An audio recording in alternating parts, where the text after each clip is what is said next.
All right, good evening. The Finance Committee meeting for March 10th will start.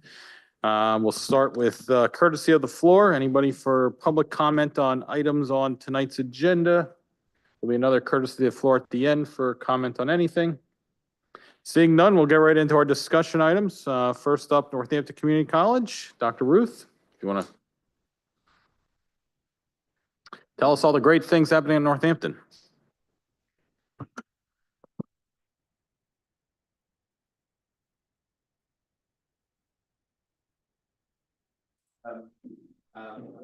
First, say on behalf of Northampton Community College, thank you for giving us 4 very engaged, very active trustees.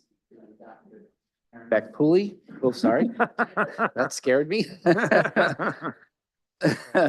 Dr. Dean Donaher, Dr. Mary Sharp Ross, and Chuck Staley. And I just want you, just really from all of us, thank you, because they're very good and very participatory and we're very engaged. I brought with me today our liaison from the President's Cabinet at Northampton. She's our Chief Human Resources Officer, Karen Angeny.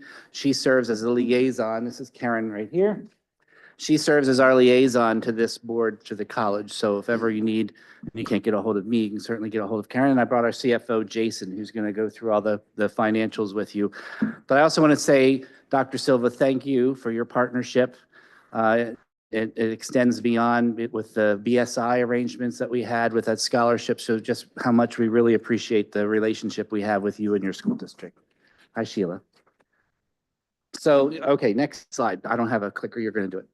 So just real quick, some stats. Each year we serve about 30,000 students between our credit and our community ed programs. Our enrollments are really healthy. Our fall enrollments were up 4%, winter up 10%, and right now at spring we're hovering above 6% increase over last year. Just to put it in perspective, our community college peers throughout the Commonwealth are either pretty much flat or having a decrease in enrollment. So I believe that I know that we're advertising the right programs, mixing it with the trades. We're working with students who come to get an associate degree to transfer, but we also serve those students who come to get a skill, to get a job, and then come back to get a degree. So I think we have the right mix and certainly the right people. Nearly 1 in 4 Northampton County high school grads eventually, maybe not right out of high school, but will eventually enroll in NCC. And we still remain the top choice for in-county high school students who want to continue their education. Next one, please. Okay, thank you. We pride ourselves on being a best value. We work very hard to be accessible and affordable. 98% of our students say that we're a great value. Our tuition is consistently among the lowest in Pennsylvania. Jason will show you a slide in a few minutes, but and we strive to do that, but maintaining quality so that we don't compromise quality over cost. 96% of the students who come to NCC upon graduation are either employed or continue their education. That's our success rate. And we're very proud of that, and that we've stayed steady at that over the years. And many of our programs have 100% job placement, and many of our graduates are in fact placed before they actually finish. Next one. Here's a look at our tuition, our annual cost. That's annual cost, $5,310. If you look at it, our 4-year neighbors, it's much more than that, exceeding almost $70,000. So add housing and dining to our costs are about $11,000, $11,000. Next slide. A couple of awards and recognitions. We were named Best College in the Lehigh Valley in 2023, tied with that other institution in Bethlehem, but not bad company to be in at Lehigh University. We were awarded the top technical school in Who's Who in Business, ranked in Newsweek, and 3 of our online programs were ranked best in the country. Next slide, we also have an engaged student population with 60 clubs and organizations and all the things that you would typically see at a 4-year institution, at a 2-year institution, including the ability to live on campus. We have residence halls. We have a theater program. We have an athletics program with 7 collegiate sports. And this year we just added men and women's wrestling. all of our sports teams over the last 3 years have been in postseason tournament play. So their students are scholars in the classroom, but also on the court or the field, and they're doing quite well. We also have a summer theater, we have a theater program, but also, next slide, a summer theater program. Here's our shows for this summer: Hairspray, Evita. I mean, there's some really good shows. And what we do is we bring in talent from Broadway and talent from the Lehigh Valley, and they get to serve with our students. So what a learning experience that is. And then, as I mentioned, our athletics program, our athletes, our student athletes are also very engaged in the community. It's one of our, as a college of the community, we strive to be a part of the community, and our athletes for the 9th time have won this Champions of Character Award. The next slide will show a profile of the students that you send. Oh, it kind of slipped off the thing there, but that you send to us from the Bethlehem Area School District, 1,700 students. Most are part-time, most are female, a very diverse group, and about 125, 127 dual enrollment students. So we're very appreciative of the students that you send to us. And the next slide will show one of 2 graduates or students I want to highlight, Molly from Liberty. Made Dean's List. She's on the athletic director's honor roll, and she's a sports med rehab sciences major and an outstanding athlete on the softball team. We're very proud of Molly. And the next slide highlights Raymond, who's a computer science major in the honors program, also on the Dean's List with a 4.0 GPA. He plans to graduate and continue his education at Moravian or Penn State Lehigh Valley, and he plans to impact the technology field and addressing concerns related to AI. So we're very proud of these 2 students that you've sent to us. And now I'm going to turn it over to Jason to go over all the numbers and dollars figures for you. Thank you. Good evening, board. Thank you for having us. My name is Jason Lovell. I'm the CFO at Northampton Community College. I'm going to take you through our budget. Yep, sure. 25-26 budget for Northampton is $81 million. That's a 2.92% increase over the prior year budget. Capital budget is actually a decrease of around $130,000. That's due to some debt service being expired in this past fiscal year. So that's our total budget. The 25-26 operating budget for the educational and supportive, which is where our credit instruction is. So this does not include non-credit. It does not include auxiliaries or dining or childcare services. Ends up just short of $69 million. That's a 3.15% increase over the prior year budget. And that's where the school district sponsorship supports. Appropriations represent 11% of this total credit instruction. But because, as President Ruth talked about, we have such a broad range of students coming from all over the state and other states within the Northeast region, 21% of your sponsoring support supports the Northampton County students. So that's where your dollars really go to work. Where do our students come from for 23-24? We are on the uptick as well, 163,000 credit hours. We had 10,000 different students during the fall, spring, and summer terms.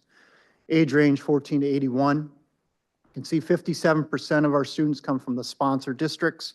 We are getting 21% participation from Monroe County, and then 18% from other surrounding counties. That could be Philly, that could be Berks, that could be Montco, could be the upper tier of Northern PA as well. 2% come from out of states. Our proximity to New Jersey helps us get students coming across the border to take our classes. And then we have 2% international. We have some international grants that bring students here, and we also have some partnerships with different countries where students come. Typically, they come here because they have family that live in the area, and they're welcomed over and they take classes while they're at Northampton. More details on Bethlehem School District enrollment. Fall 24 is up 10%. So we're seeing great participation from the residents of Bethlehem. Uptick in full-time students, 672 compared to 603. Part-times are kind of flat, like we talked about. Female students carry the way there. 127 dual enrollment students is down to prior year. But one interesting statistic here is you can see the top 5 majors that these students select. Health science is kind of that entry-level program of study where if they're not sure if they want to be nursing, sonography, radiography, or any of our other specialized programs, they start in health sciences, get a lot of their gen eds, get their chemistry, get their bio, get their AP, and then they can select those other programs. But 106 other programs besides these 5 are what your students are selecting. That's the broadest range of any sponsoring school district by far. We see 40 or 50, but 106 different programs of study. Next slide. Historical snapshot of credit hours. 1920, we were peaking around 194,000 credit hours. During COVID, we dropped down to 157, but you can see we're on the steady increase now. 23, 24, and then this current year, 24, 25, have locked in increases of 3% and 5% on the aggregate. We are predicting another 3 to 4% increase for 25, 26. Same with the FTE headcount, going up about that same 14% since 21, 22. You can see our operating budget has fluctuated just the same, going down during those lower years and now on the increase. Next slide. And then in comparison, our 2 sponsors, the state and the local support during this time period from 1920 through 25, 26. You add up the aggregate contributions, they're also up 14.7%. So it shows some parallel to our credit increase, also our sponsor increase at that same 14%. Next slide. Left side are our revenues. Tuition fee revenues make up 55% of our budget, state appropriations 26 and school districts 11. Other is our investment income and then other course fees. On the expense side, instruction 52%, general institution 15%, facilities and instructional resources are 12% each. Instructional resources, that's our library, that's our information technology department, and then all of the support that they offer to our academic areas. That area is probably growing the most. We do see it growing quite a bit in 25, 26, and 26, 27 due to a lot of the software and technology that our instructors are now desiring to have in the classroom to teach the students. Next slide. Many budget initiatives we're kicking off this fiscal year, starting first with aligning courses to the schedules that fit their need. For the past several years, we've been seeing a high demand in our 9 to 2 p.m. course sections. We have filled those capacities, so now we're going to look at the shoulder times, either later afternoon or into the evening. We also see strong interest in our hybrid programs where maybe they come on campus for one day and the other day they do remote. So we are flexing our schedules to match our students' needs and desires. Our learning management system, we're switching from Blackboard to Desire to Learn. That's going to be quite an improvement. We think our faculty really support it, and the students that we are piloting it with this spring have liked it so far. That'll fully go live this summer, so we make this cutover during the summer period. Friction points for students, we're working hard on that. We have a Students First initiative. We want to make sure every student that wants to attend NCC knows how to do it. You can't assume anybody knows how to do anything to get there. A lot of our students are first-time college students, so we are prepping all of our departments from admissions to records to financial aid to the bursar's office to make sure that handoff happens smoothly and everyone gets enrolled. Quality campus amenities, just the dining options, student activities, common areas. Students are gravitating back to our campus. Probably our on-ground percentage of classes is now back above 60%. It had dropped down into 30, 40% during the COVID years. So students want to be back on our campus. If you come to our campus this spring from 8 to 8 at night, it's busy. Lots of students hanging out in our common areas. So they're learning outside the classroom, which is what we expect in a college atmosphere. Community Ed Division, Sean Thomas will be starting on Monday with us. She's a new VP for our workforce development and community partnerships. So beyond the credit side of what our efforts we are doing, our non-credit side or our corporate training side, she's really going to take a refreshing look at that, working within the region and outside of the region to strengthen those partnerships and training opportunities. And then, as I think most of us in this room know, we've got a lot of good to offer our students in our region. So we're enhancing our marketing efforts to spread that word even more than we have. A lot of people have moved into the Lehigh Valley over the past 5 to 10 years, where Northampton might not be the first college they think of. We want to make sure that they understand what we offer and how they can fit in with us. Next slide. Budget highlights on the revenue and expenses. 2.29 is what I talked about in the beginning. You can see most of that's coming from tuition and fee revenue. Sponsored districts are $282,000. Right now, we budget flat for the state subsidy until we see what that ends up being. And then we have additional fees in our high-cost courses that we add on that tax, $100,000 there. Expenses are really contract related. We have 3 unions, so they're baked into that 1.3. Infotech budget rebalancing and new initiatives. And then full year program costs. A couple years ago, we got a grant, $2.7 million to start a cardiovascular sonography program and also a respiratory therapy program. So the first 2 years were fully covered by the grant, all the equipment, all the renovations, all the faculty, all the staffing. Well, the grant ended just this past month. So now we've got to roll that into our operating budget. Good news is we have the first year cohorts of both those programs enrolled. So the second year cohorts will kick in this fall. Great interest in programs, and the job path career is just outstanding for the hospitals. So total expenses 2.295 as well. Next slide. Total proposed operating budget 81 million. In the blue is the school district sponsor support. And then on the expense side is the $81 million as well. Next slide. And then on the capital budget, no increase for the school district support. In total, all school districts contribute to the $175,000. On the renovations and equipment, it is jumping from 1.9 to 2.4. Again, a lot of that is due to that bond debt in line 1 being reduced. We now have some extra dollars to put into our classrooms to advance that technology that I spoke of earlier. Next slide. Tuition and fee layout across the state. Left-hand side is current fiscal year. We are $185 per credit hour. You can see the top number, Beaver Community College is up at $250. So we're well below the median. Down near the bottom, CCAC Allegheny County has been the lowest cost for quite a few years. We expect we'll be in that same range for 25, 26, although we will have a tuition and fee increase. Next slide. So here's what our tuition fee increase looks like. On tuition, it's 3.8. All in, it's a little over 5%. So $10 per credit hour for the in-county or the sponsored rate. And then the Monroe County rate is going up $13 per credit hour. Out of county, which is double to the in-county, is going up 19, and then out of state is going up 24. And again, the in-county has no capital fees. They do have the same comp and tech, but then they have the reduced rate for the tuition. Next slide. 6 future assumptions here. Enrollment increases, spring and summer. Those are coming into picture well now that we're into March for spring. State budget, we'll see what happens there. Any other proposed tuition and fee rate adjustments that our board makes between now and when they vote in May, we'll adjust those in. And then line item adjustments to reflect current actual spend. That's kind of our biggest one. We didn't budget for a 6% increase this spring, so we're experiencing some adjunct costs. We're experiencing structural material costs that are above budget. So we'll make those adjustments before we finalize it in May. Next slide. So the total 25-26 support is 7.34 million shared by each district based on the 5-year average of FTE of students. Some go up, some go down. We're not seeing as much participation from the other school districts as far as enrollment increases. Bethlehem is kind of the outlier. Next slide. And then the capital budget, again, no increase to the schools this year, 175,000 flat. And next slide.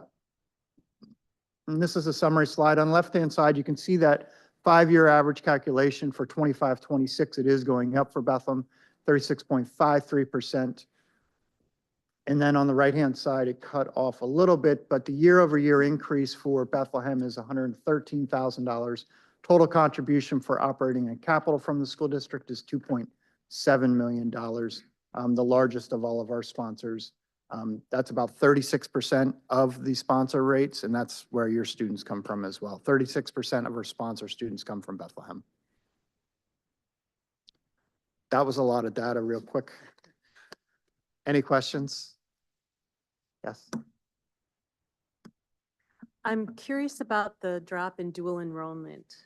And I'm wondering, I mean, that looked like a significant drop of percentage of participating students. So I'm wondering if you have any thoughts about any particular barriers for that drop? And might you be, I mean, is it choice? Is it timing, access? I think a lot of it is timing. I don't think it's something that's going to just continue to drop off. I think perhaps some students in the Freedom and Liberty school districts maybe just made different decisions this year as they did prior year. I don't know if in the prior year perhaps there were less opportunities and Northampton was the only opportunity. I think you may have agreements with other colleges to have dual enrollment. So I think choice and timing is there. Mhm. Again, we have college connection specialists that are in the school district. I know my daughter's a senior. She's taking 2 classes right now. She loves it, Mhm. loves the college experience. She takes them online. In the fall, she took one on ground. So her and her friends enjoy it, the experience. So I don't know that it's anything to worry about. If we continue to see a decrease next year, perhaps. It's not so much a worry as it is just making sure that it is front of mind for so many of our students. I mean, it's a significant opportunity as higher education costs just continue to increase everywhere. Dual enrollment is a significant support to the students on that. And I just wanted to be sure that we really are making all of the options for dual enrollment more Yep. more front of mind for our juniors and our seniors.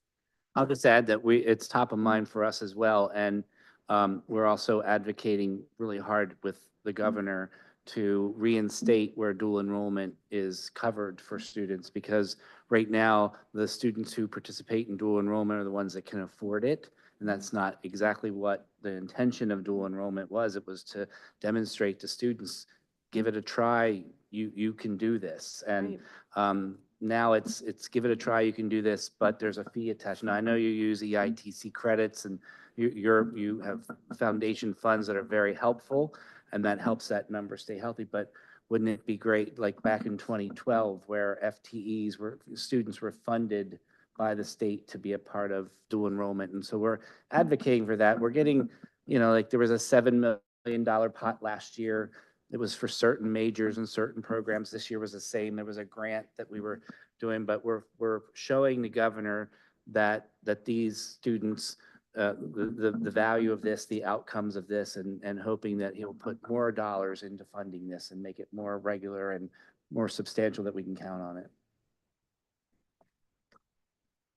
Any other questions? Comments? All right, Thank you all for your time. thank you. Appreciate it. Thank you, Northampton. You're a long-standing partner in the academic world and in the development of our community. It's not just that campus that you showed on the slide, but also we partner a lot on the Southside campus for a lot of the community work that we're doing. So it's good to have a neighbor like you.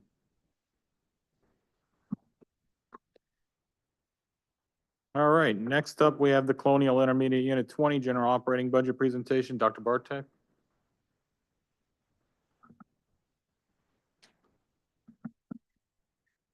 Thank you so much for having us tonight and to share our general operating budget proposal for the 25-26 school year.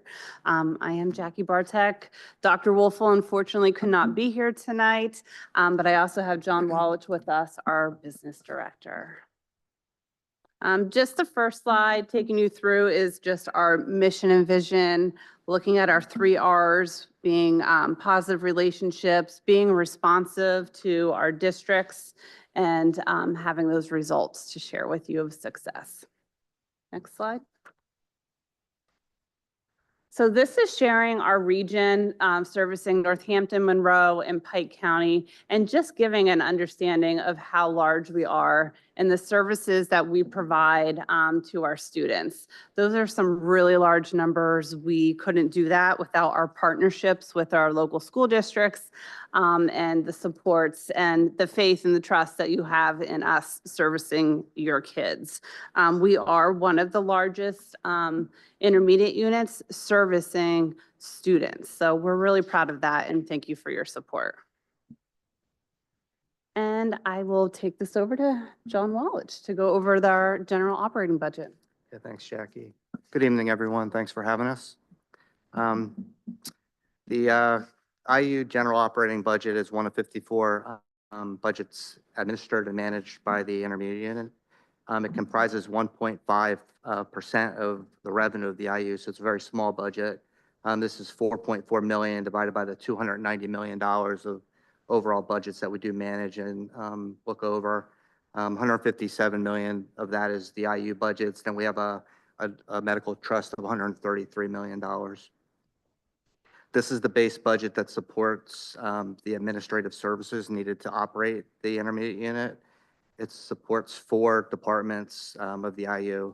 educational support services, which is the executive office, and my office, the business services, human resources, curriculum and professional learning, and then IMS, which is the educational technology area. It's prepared in collaboration with the IU20 Board of Directors and District Superintendents, and it requires local school district support and approval. So in summary, we're recommending a general operating budget of $4,431,923. It's an overall budget increase of 4.1% or $173,303. The increase to the school district withholding, we're keeping at 0%.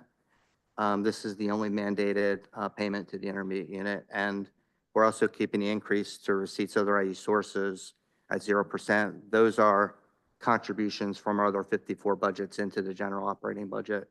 And I'll get to how we're able to keep that at 0% for the 25-26 school year.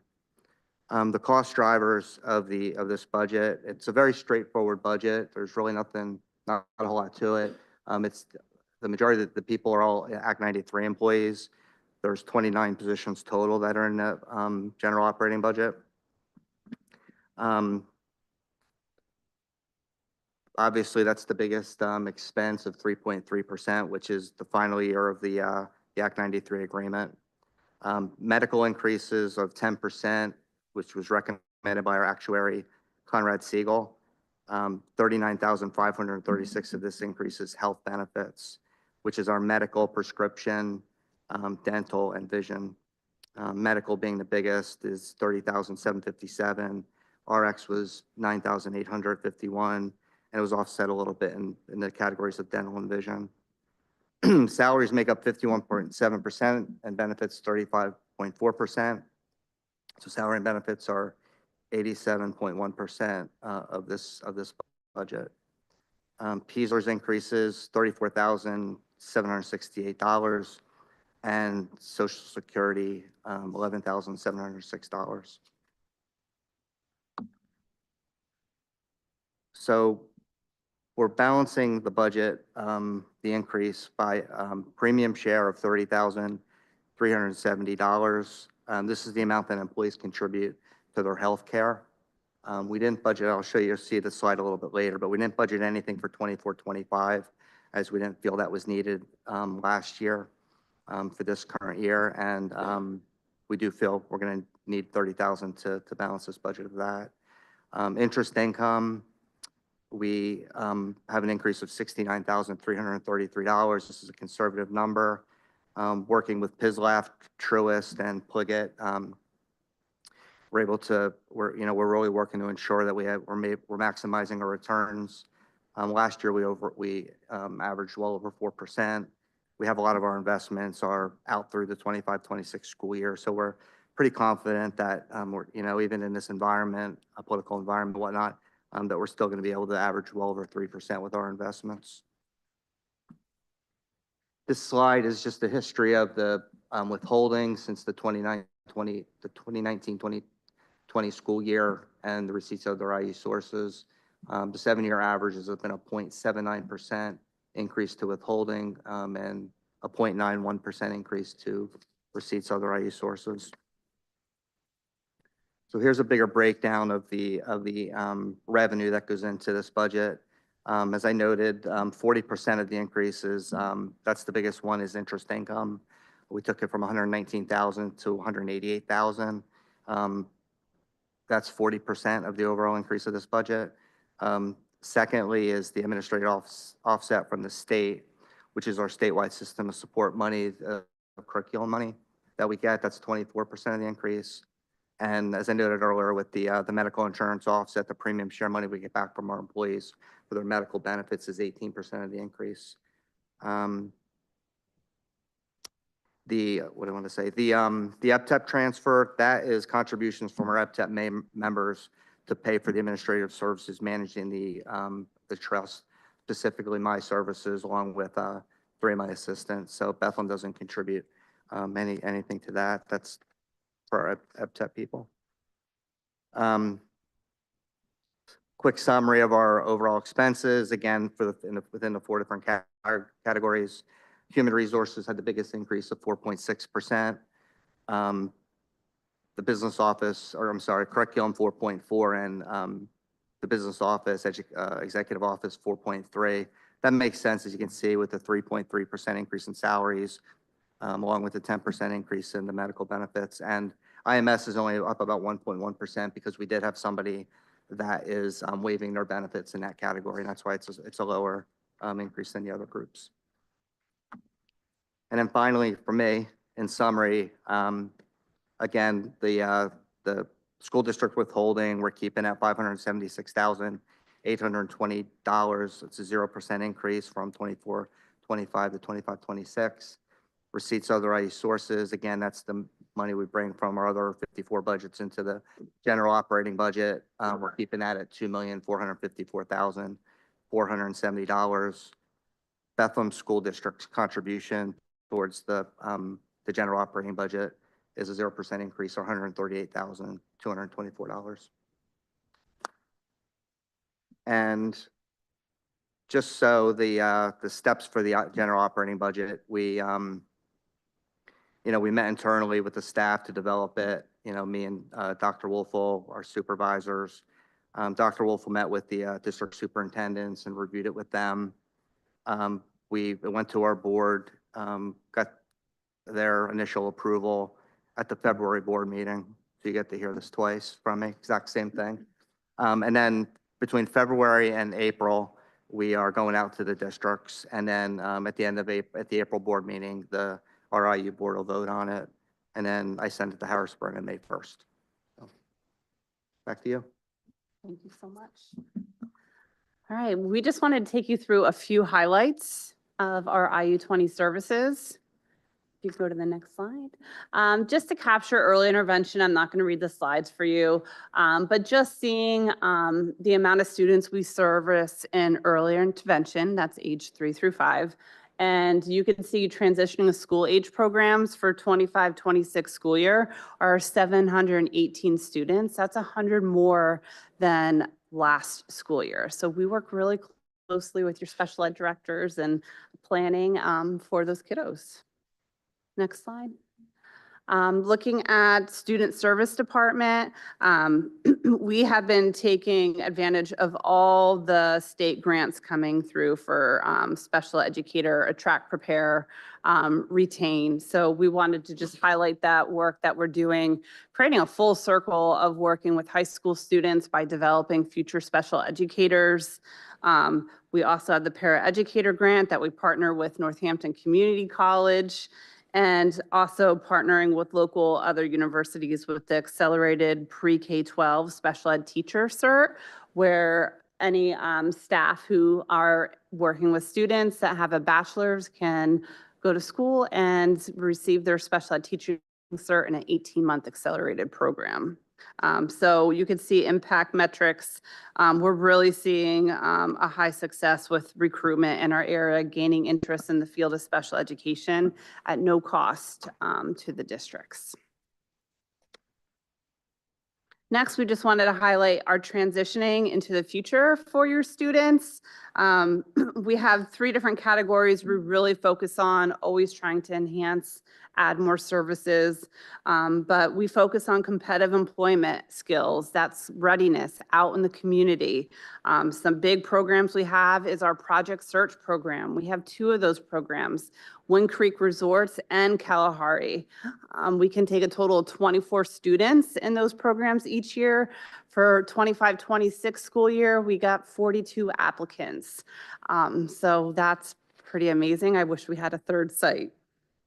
We also partner with St. Luke's for our Possibilities program and partner with Babbitt's to provide those skills as well.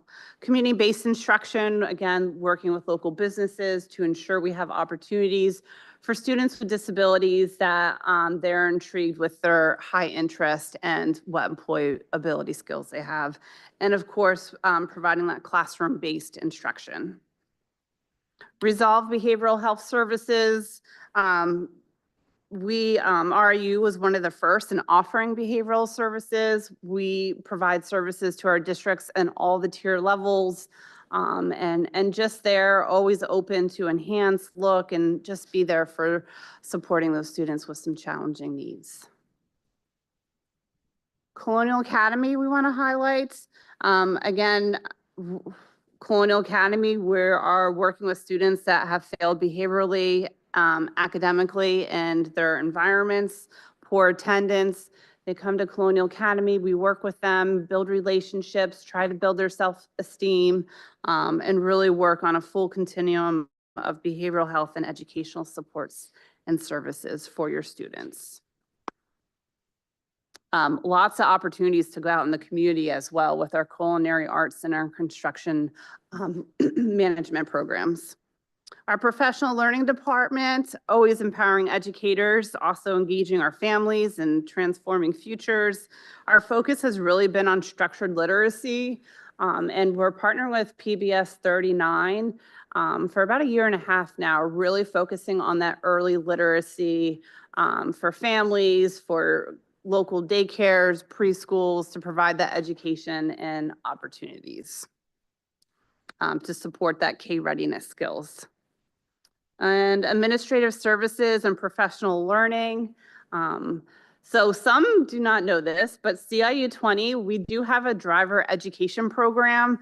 We actually have like a 2-month wait list. So my daughter's turning 16 in June, so I already like put in for her to start that. But not a lot of people know we have the CIU 20 driver education program. And what's really great about that is the students get to take the test with their driver. So it takes away some of that like anxiety of who am I driving with? So we just wanted to share that. Technology and operations, always focus on partnering with our local school districts to create securities for our districts to have those in place. Looking to always reduce costs at the same time, increase your bandwidth. I know Tom Kalinowski has been working on that this year and making some changes. And then next is our management services.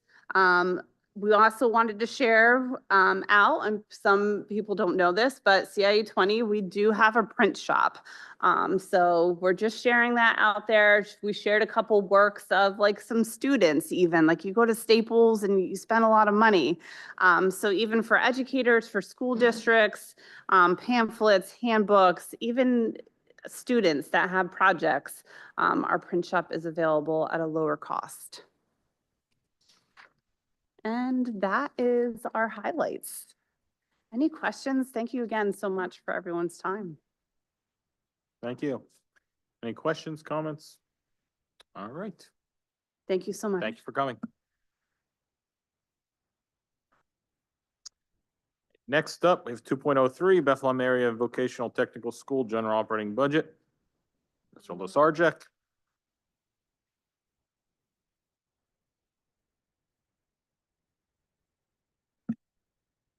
Good evening. As you can see, the reports of my absence from tonight's meeting have been greatly exaggerated.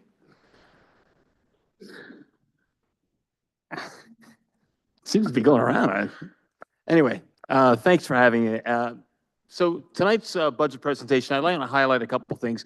I do want to touch on the special stuff that we do and student highlights. So of course, with Bethlehem School District, when we take a look at our list, we do, well, BASD, BAVTS is 27 unique programs, 33 classrooms.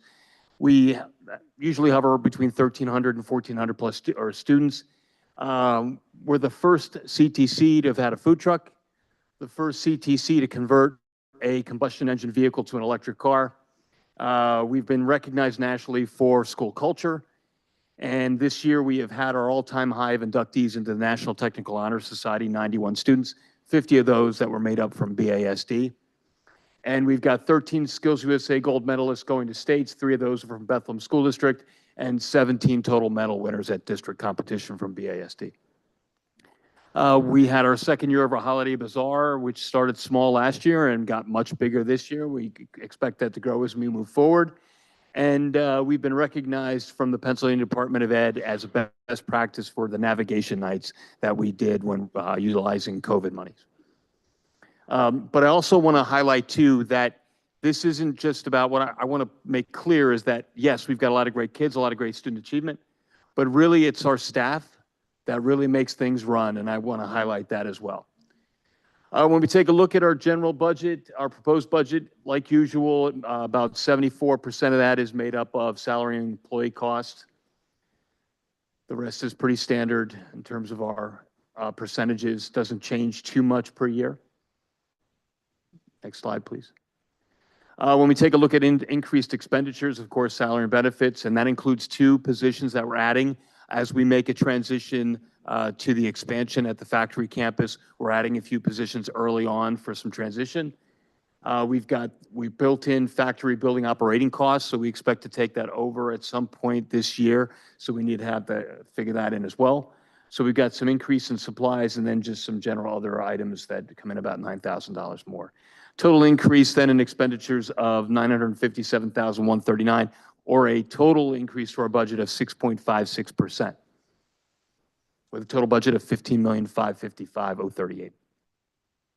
When we take a look at our revenue and budget change, we've got an increase in our local revenue of 10 grand, increase in state revenue 467,601, increase in federal revenue of 33,405. So we've got a net change in our increased revenues of 511,06. So when you take a look at the expenditures minus the revenues, we come in with an increase required from our districts of 446,133. We go to the next slide, you can see that that's actually only a 3.96% increase back to our districts, considering all that we're adding for this school year. And of course, most of you know about our funding formula, which is 3-year average of market value for capital expenditures, and then the majority of the costs are a prorated 3-year average on student enrollment. So if we take a look at the market value trend, you can see those don't change a lot, but there has been some shift where Bethlehem School District has dropped slightly, about 1.5% over the last 3 years. Northampton is actually going up, and Saucon Valley has a slight decline over those 3 years, and you can see the average then of the 3 districts. In terms of enrollment, this is where things really kind of shift around. So you can see BASD back in 18-19 had about 800 students, and that number kind of dropped around the 21-22 school year. That's coming right out of COVID. We saw those numbers drop, but you can see that Bethlehem has had a gradual increase over the last couple of years, and we've seen that trend continue even for this school year. So the 3-year rolling average for BISD of 707 students, or that average of the year of 1152. So that's 61.7% for our budget. And Northampton, you can see, has seen the greatest increase, going to 28.5, and Saucon Valley has also seen a significant increase over the last 3 years, going up to 9.8%. So again, we just kind of show this slide that if there was no increase to district contributions, what those dollars would look like. But then when you see that 446,133 added, and then the effect of the formula, Bethlehem School District then sees a 2.55% increase, Northampton 6.33, Saucon Valley 6.21, or again, as I mentioned, that overall of a 3.96%. And this is, I just like to show a historical slide for the district to see kind of what you were spending about 10 years ago, to see how those increases, how much they've gone up, or maybe not gone up that much over that time period. And again, I kind of finished off with that. We like to maximize your investment. So we believe you get a lot of bang for your buck. This is actually the team that presented in Nashville at a national conference on school culture. And we're proud of what we do, but this team, we're not going to rest. So we continue to look for more ways to add value and benefits to the students that we serve in our community. And we will continue to do so as we move forward, especially not just with expansion and growth, but also some other things that we've got in the works that we hope to roll out in the next year or 2 years. Any questions for me? And that's just some shots of our staff over there. Dr. Yes. Weiss.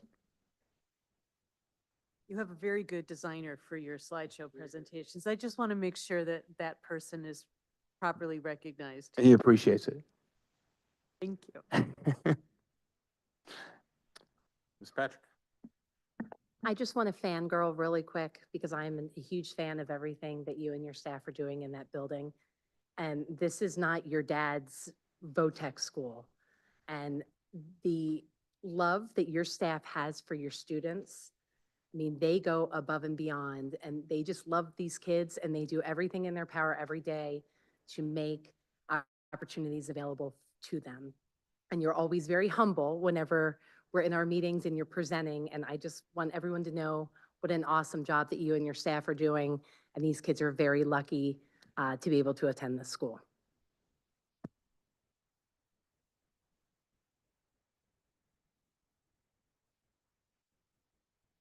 Thank you for being brief. All right, 2.04. Mr. Riskazian, you want to walk us through that? Yeah, this is related to the bond refinancing discussion we started last month. We had PFM put together some slides. This one should look familiar to us, just gives you a historical sense of where interest rates have been. And for the last, I'd say 10 or so years, we've been right around that 3% mark. And if we went down just a little bit, you see we're hovering around that area now. In fact, our most recent financing was at 3.91%. In terms of timelines and what we propose as next steps, there's a $30 million par outstanding bond at a 5% coupon rate, which we reviewed last time. We think there's an opportunity for refinancing. So on Monday's agenda, next Monday's agenda, there's going to be a resolution which essentially reads that if we can obtain more than a 3% savings, we would move forward with the refinancing. If we don't, then we simply do nothing, and there's no cost to the district. So if we adopt the resolution on the 17th, Mr. Shearer should be here on the 14th, and then we would give you an update in terms of what the pricing has come in. And at that point, we'll know whether we move forward or not, with an ultimate goal of settling in May and then getting the refinance through during the call date, which is August 1, 2025. There's different models that we've drawn up. Jamie, go to the next slide. The one we presented last month had a slightly different number. I just want to reiterate, these are more for illustrations and the markets will continue to change. In that model, we had somewhere around $1.8 million savings. In this model, the savings are still around $1.7 million. What's more important is that top rate, which is 5.6% estimated savings. So if this were to occur based on the model here, we'd achieve at least a 5.6% and we'd move forward, which means that we'd save around $1.7 million. What I highlight is the savings are not going to be consistent. So it's not like we save $1 million up front. You're going to save the initial funding in terms of the 26 fiscal year, then it trickles down and picks back up on the back end. So long-term strategy, this is a win for the district. And again, you'll see quite a bit of a savings. Other than that, the resolutions on the agenda for Monday, again, we put a floor on there of 3%. So anything greater than 3%, we would move forward. Anything less than a 3% savings, we would simply hold and reevaluate, or at least bring that to the board for action. Questions? Questions? All right. I do have one comment regarding the Babbitt's presentation. Just so we put it on the record, we had the preliminary budget before the final numbers went through. So there's going to be a small adjustment, about $10,000 on the final board resolution next Monday. We'll adjust that to match what the presentation says today. All right. And we have no information items tonight. So we'll move into the agenda items for the March 17th, 2025 regular board meeting. 4.01, 4.02, and 4.03 are the operating budgets. We just got presentations on. Anyone have questions on that, comments? 4.04 is the bond refinancing that Mr. Riskazian just went over. Any questions on that? Then we go to 4.05, tax payments for the year 2025, 2026. Just setting our dates, our usual housekeeping item here.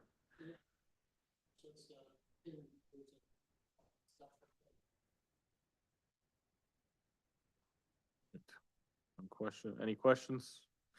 4.06, the Colonial Intermediate Unit 20 fixed percentage catalog discount cooperative purchasing bid. I'm not sure. It's just a general. This is more or less a compliance item. So we're approving the ability to make purchases out of the discounted bid process. Therefore, we don't have to go out to bid ourselves. We'll leverage off of the bids that have already taken place by the IU. All right, any questions on that? 4.07, memorandum of understanding with the local police departments, all 5 of them that serve our school.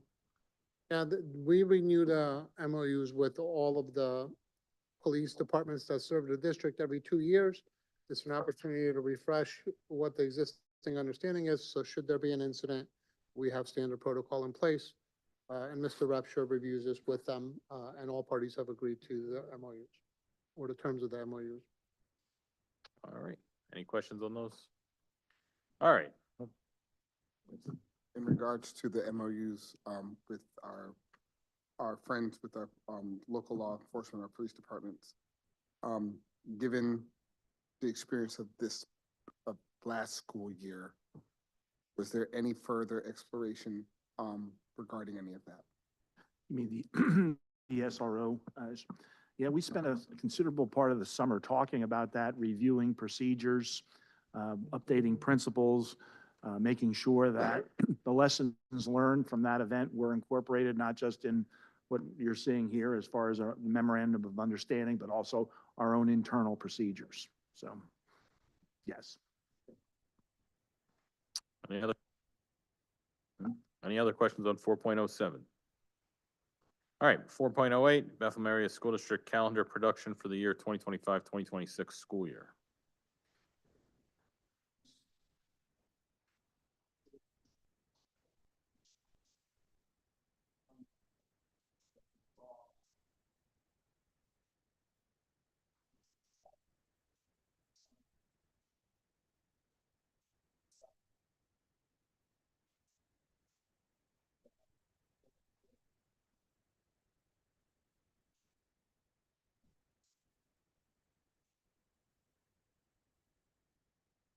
Any questions on that? I had a, Schenkel, go ahead. No, you go first.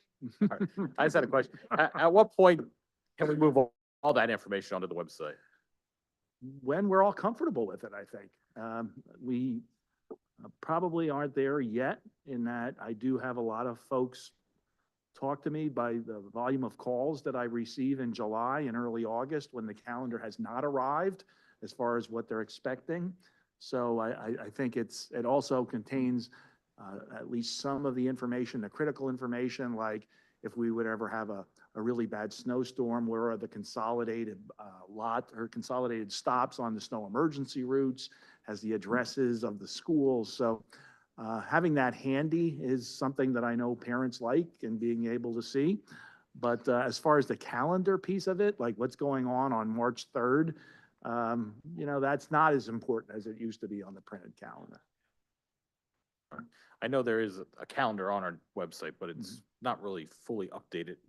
And I was just wondering, at what point do we work to get that updated more? We're close. The purpose, one of our goals is to make sure that that web-based calendar can be fed by all the sub-calendars. And we had a significant win this year as far as our art programs and our theater programs. All of them can be downloaded into the website calendar. The one that is the most difficult is athletics. And if a calendar isn't truly comprehensive and have all the information and to drive parents to be able to see no matter what they want to see, there's always going to be some reliance on what they've always done to get information, which in many cases is the color calendar. I just had one other question with regard to the 21,000 price tag. We sell some advertising in there. What's it offset by? Doesn't offset a whole lot as Yeah, far as so the thank cost. you. All I have to check on that, but it's nominal, All right. Okay. less than 10%. Yeah, I was just basically going to say the same thing. I mean, I think, I know the cost is a tiny drop in the bucket, but the costs and environmental impact of printing out the calendar. So looking towards being able, and the inflexibility of it. I mean, I understand that there's information on there and maybe that gets out there, but dates change, things that and then you can't change it on a printed calendar. So. Ideally, I would like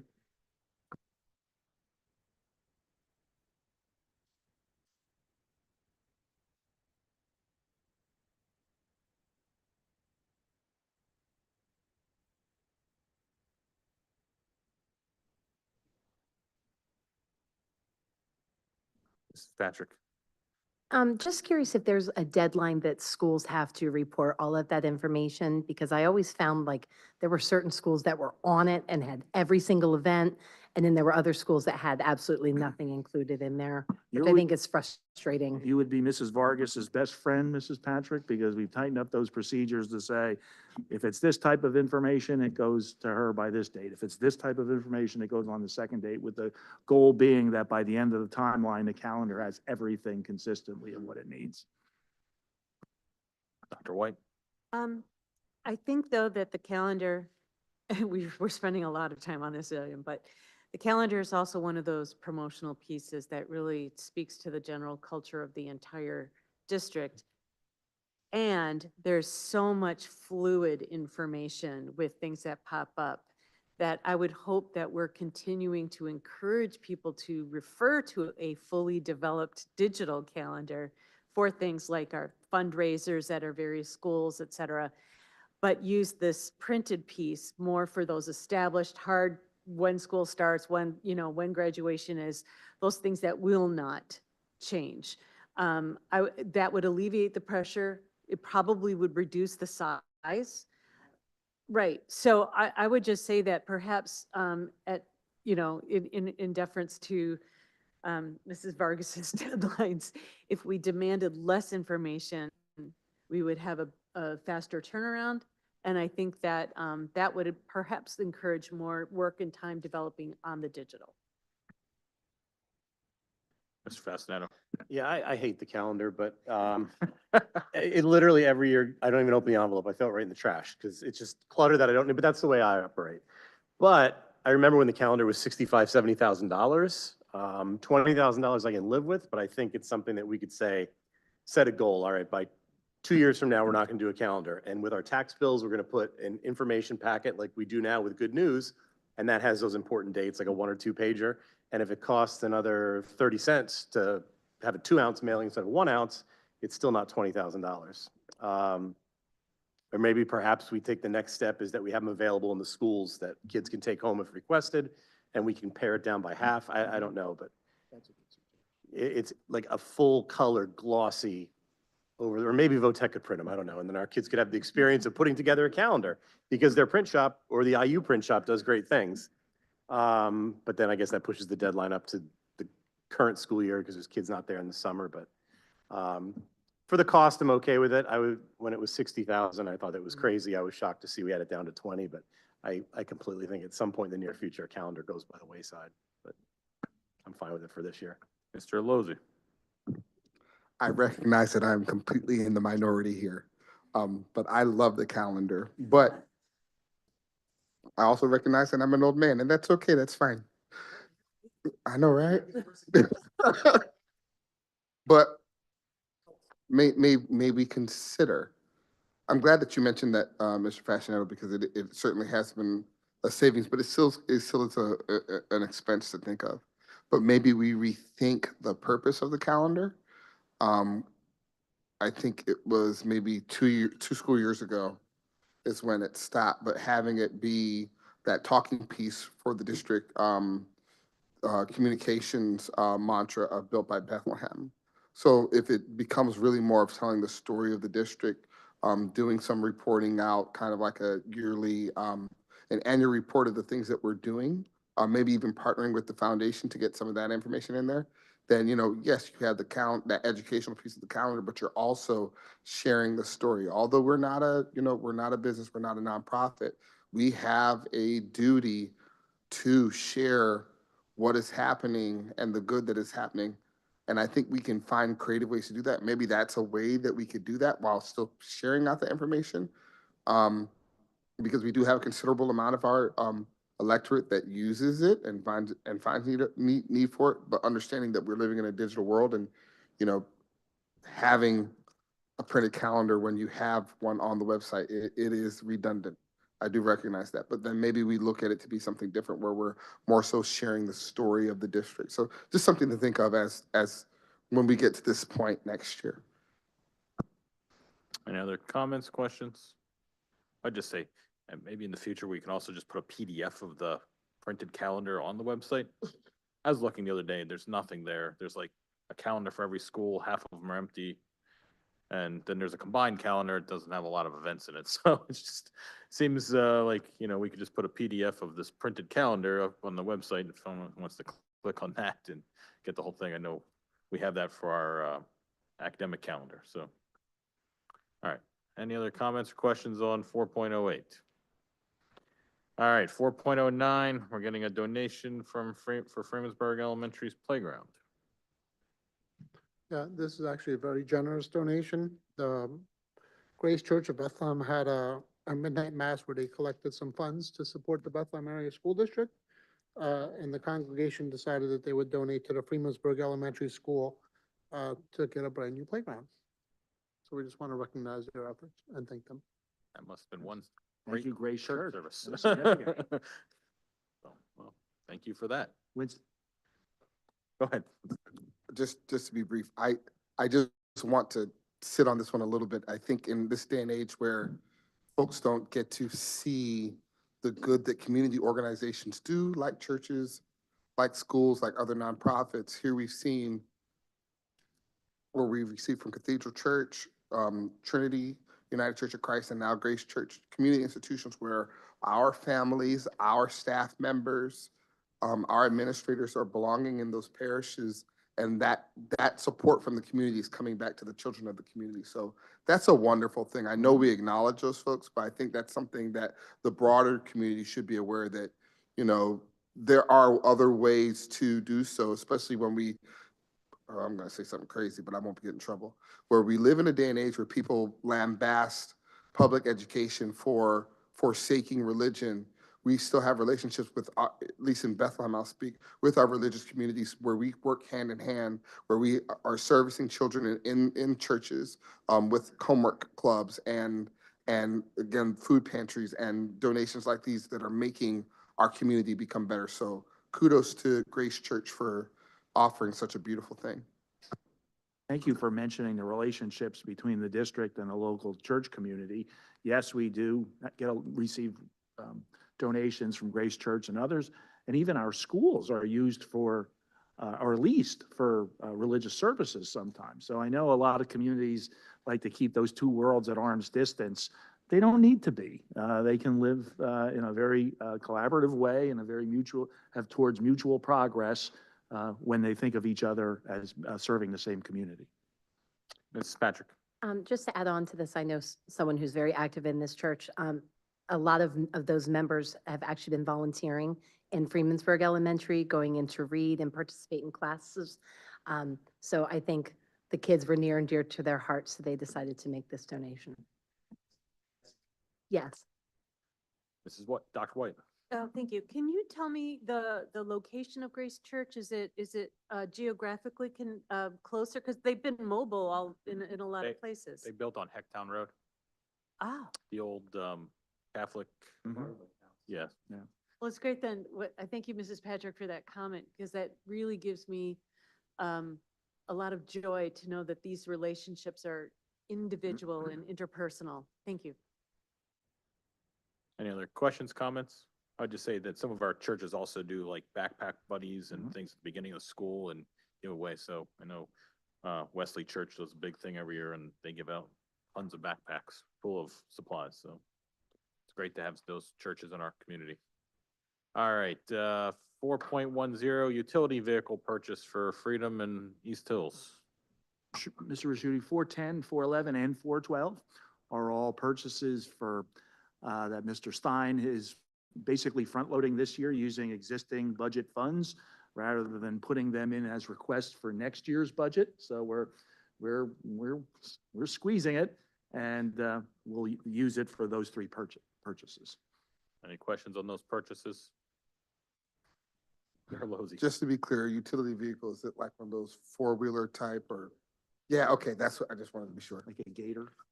Yeah. Who uses those over there? Is it maintenance or staff or custodians? All right. Just curious. All right. Any other questions, comments on those? Dr. White? I was just thinking, I know that we have some offset advertising on our calendar. Is there any way to put like magnets on our trucks as a, business promotion thing to help offset the cost of those In things. our I'm not advertising thinking like policy. bus signs or anything, but just, that's real estate that could be, It would. it's it just would- an idea. It would currently be in violation of our policy. Then never mind. Yeah. I am fully read on our policy, yes. All right, any other questions, comments on the agenda items? All those will be on the agenda item for, agendas for March 17th, regular board meeting. So then we'll move into courtesy of the floor, 5.01 for public comment. Mr. Intalix?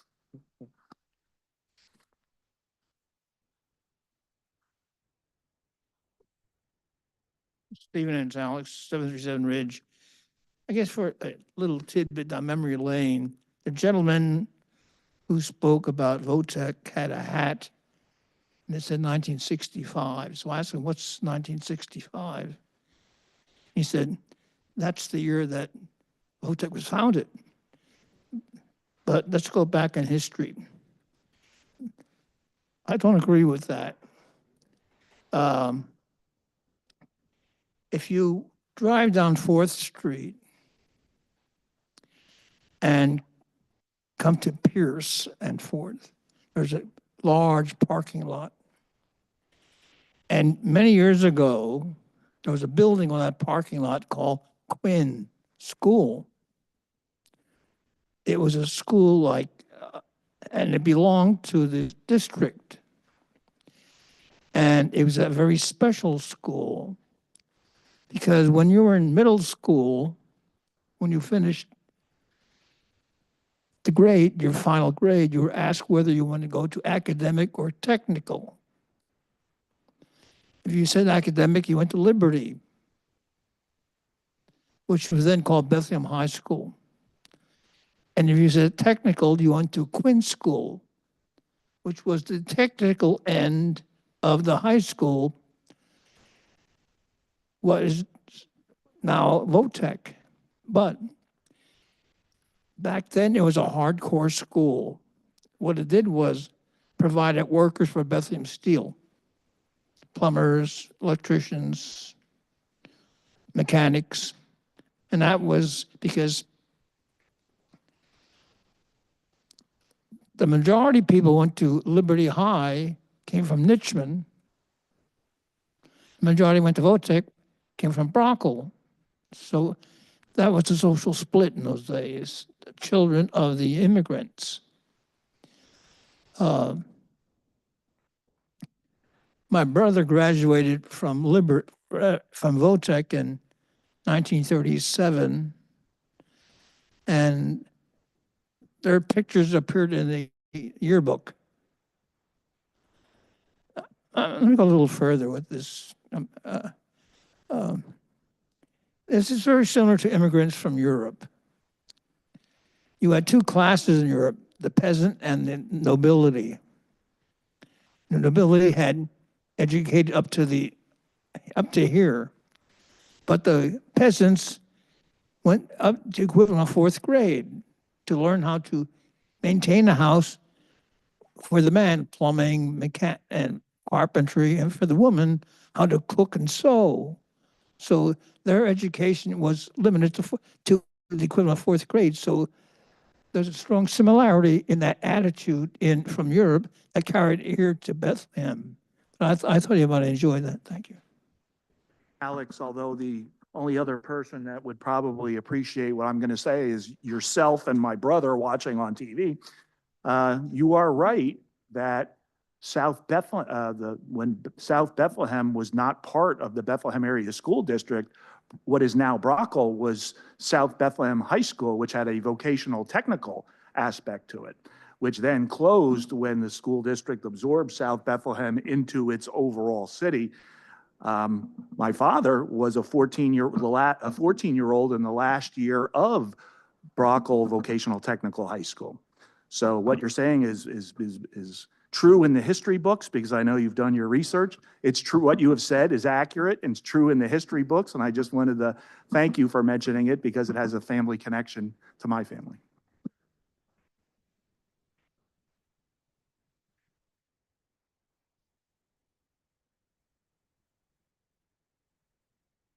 All right, anyone else for public comment? Seeing none, we'll go to open forum. Anyone for open forum? All right, we'll adjourn for 2 minutes to reset for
Okay, good evening, everyone. Welcome to the Board Human Resource Committee meeting on March 10th, 2025.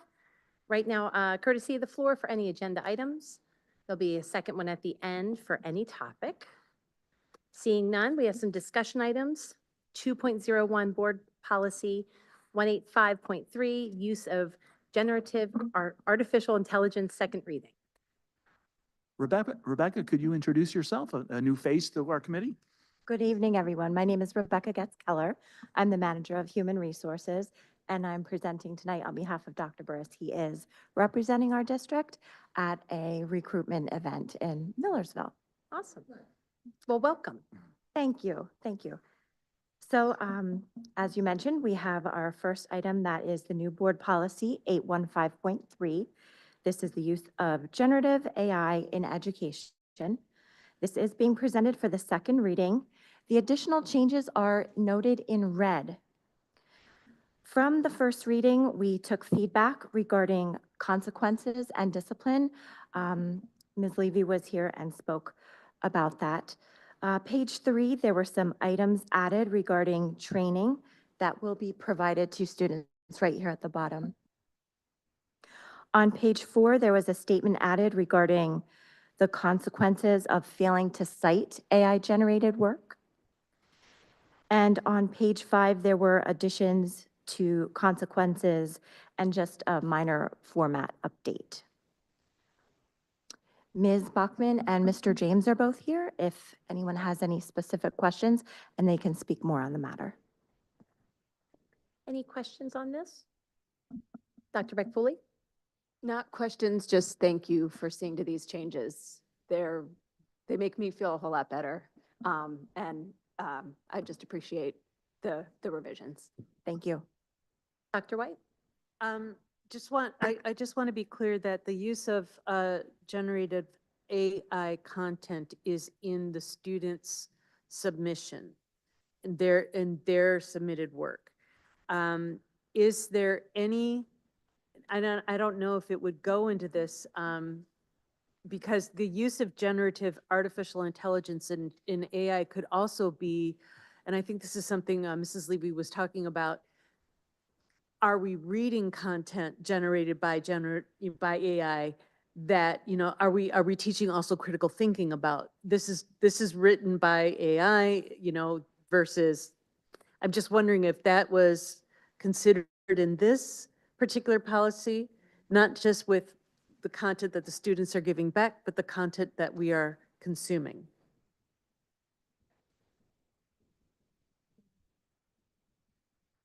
I just don't read it that way, so that's why I'm asking. I would think that would be under curriculum, not policies. If I'm understanding what you're saying. Well, okay. What I'm asking about is not necessarily in the curriculum, but when we're talking about, yeah, I guess you're right. Okay. Yeah, yeah, okay, I'm sorry, just had to think it out loud, apparently. So, yeah, I'm It is good. pertinent to the addition that was added to the policy Yeah, about the professional development. I think that's what Mr. James would talk about. thank you. But in terms of specific things that teachers would note to students, I think you're right. That would be more Yeah. under the procedures. Yeah, I understand it now. Thank you. Just, I'm okay. Don't worry. Dr. Beck Cooley? Just to also note, there's something in here now that stresses the importance of fact checking any content that comes in. So it is, as it would be dealt with in curriculum and other places, there is a component here that says just because text gets spit out in front of you, you know, you're sort of obligated to fact check anything you see against reliable sources. Any other questions on this one? Mr. Fascinato?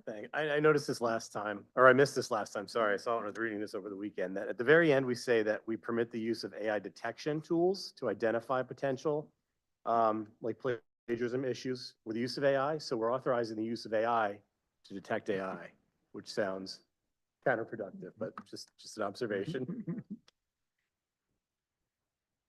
Yeah, no, I know. It's just fun to read in the end. Okay, seeing nothing else on this, you'll see this again at our meeting next week. Next up, 2.02, Board Policy 618, Student Activity Funds, the first reading. Thank you. This is a current policy which is being presented for the first reading with recommended changes. These changes are noted in red, and Mr. Aristakazian is here, and he can speak more about the changes. Thank you, Rebecca. So we were in the process of cleaning up some of our student activity accounts, not the biggest fund, but just overall cleaning up. And in part of the process, we decided it's a good idea to review the policy that hasn't been updated in some time.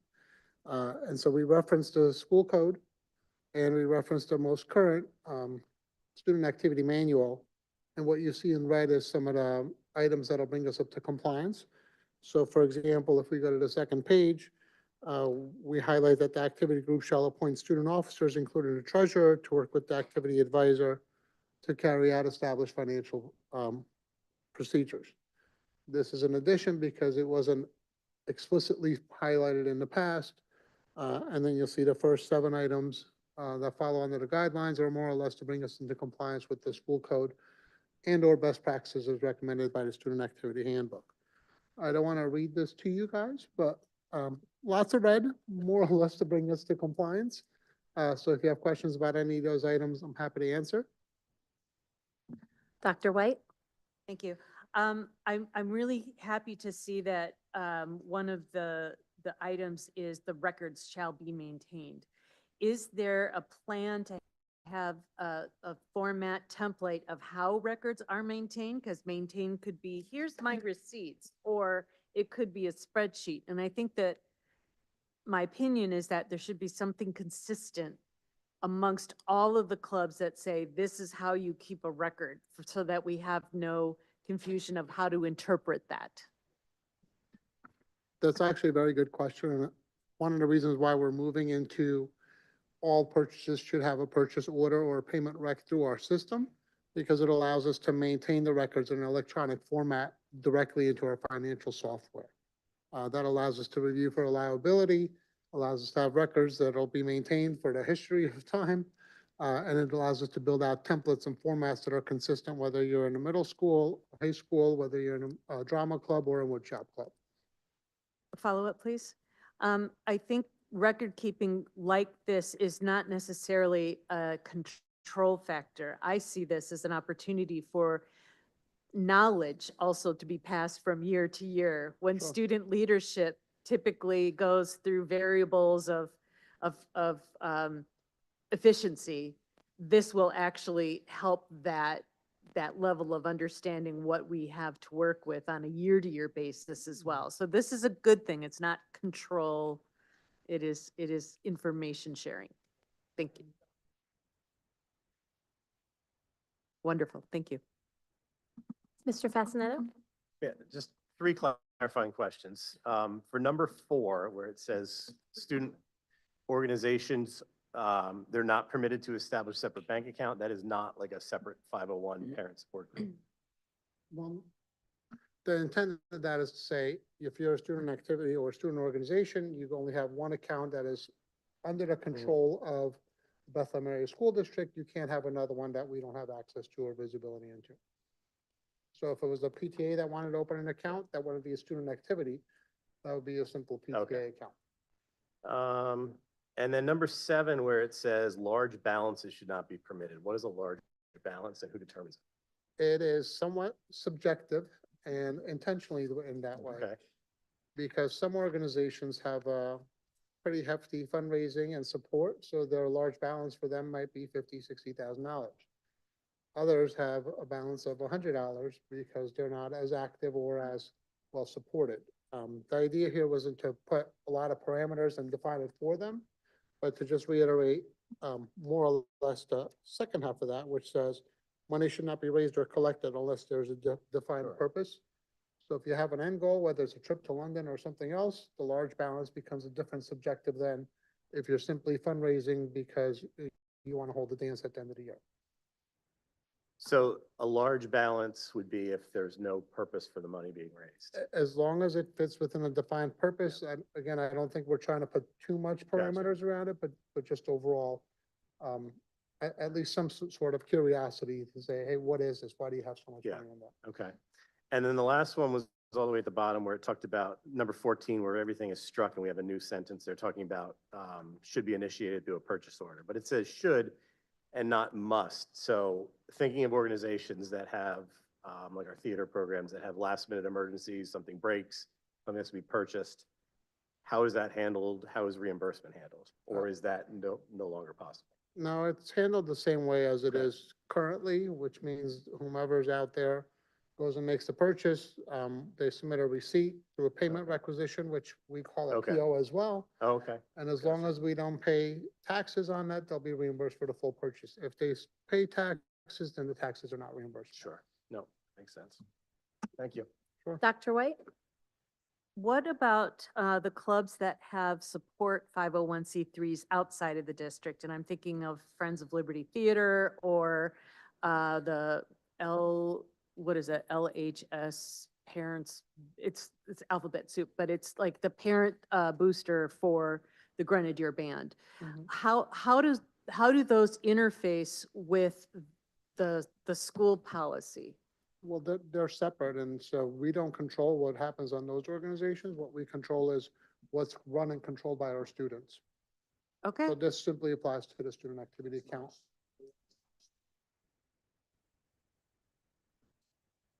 Right. Okay, and the same thing for sports boosters and all that as well. Excellent. Thank you so much. Any other questions on this one? I'm strongly supportive of this policy for 2 reasons. One, if you remember some of our audits, it seems like we're all clean, except then you get the obligatory student activities findings or whatever the case may be. So this actually looks like some of those. And then the other is, we've been around long enough that, the internal controls over money, sometimes there's a lot of money in some of these activities accounts. So the clarity of policy keeps everybody out of trouble.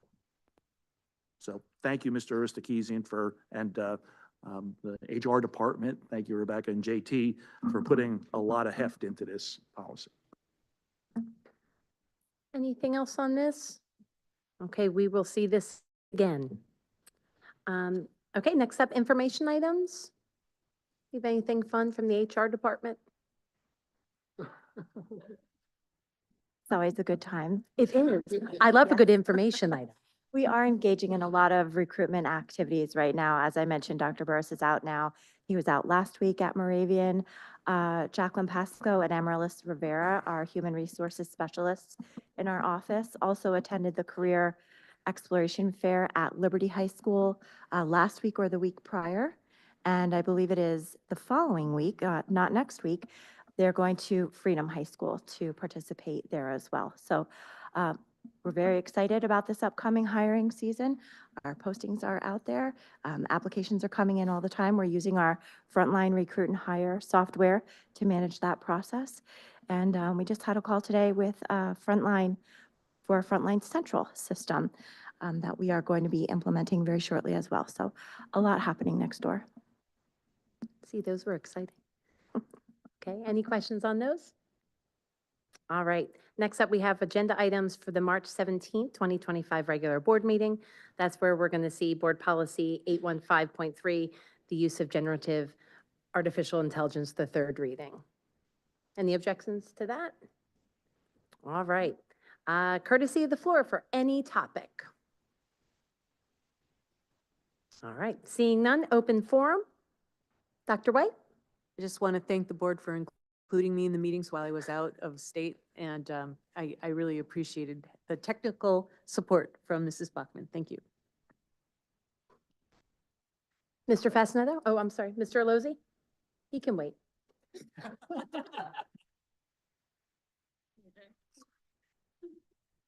I just wanted to give a huge shout out, although it is not necessarily pertinent to this committee. Just starting my Monday off, hearing from members of the community how well received the Bethlehem Area School District Kindergarten Registration Program went. This past Friday, I would say probably at least 200-something people came through the Boys and Girls Club to visit people from all 16 of our elementary schools. You saw principals there, you saw activity coordinators, it was just so wonderful to see people. It was so wonderful to see that. And the reason why I bring it up is that it was so nice to see our school district not be a school, but extend the community arm, to see the community involved with one of the largest community organizations in town. I thought, for me, one of the most touching things was to see Ms. Resnack and Dr. Anthony Guerrero greeting people, and they're seeing their former students registering their kids for kindergarten. And that's just a wonderful thing. Mrs. Ramsey at TJ seeing some of her former students, like myself, registering their kids for kindergarten. It was just nice to see that. It was so beautiful to see how big and diverse our district is, and that people didn't think it robbery, both of our community, but of our staff who gave up of their time on a Friday till 6:00 p.m. to come out there and meet the people and see the excitement on these little 4- and 5-year-old children's faces to learn about school. So I have to commend everybody. So to Mr. Fontanez, Mr. Hendricks, Ms. Guerrero Wheeler, and all of the folks who made that happen. It was so beautiful. And it was great to see Dr. Leeson and Dr. Silver there, and Ms. Hogan and so many others over there. I'm going to stop calling in because I'll forget. But it was just nice to see everybody there and to see kids excited. There was a school bus there and kids were excited to get on the bus for a good reason. It was good. So kudos to the district. Boys and Girls Club for rolling out the red carpet. Mr. Fascinato? I doubt that. All right, okay. I was just gonna say, no exec session tonight. See, I knew you had to talk. All right. If nothing else, can I have a motion to adjourn? Dr. White?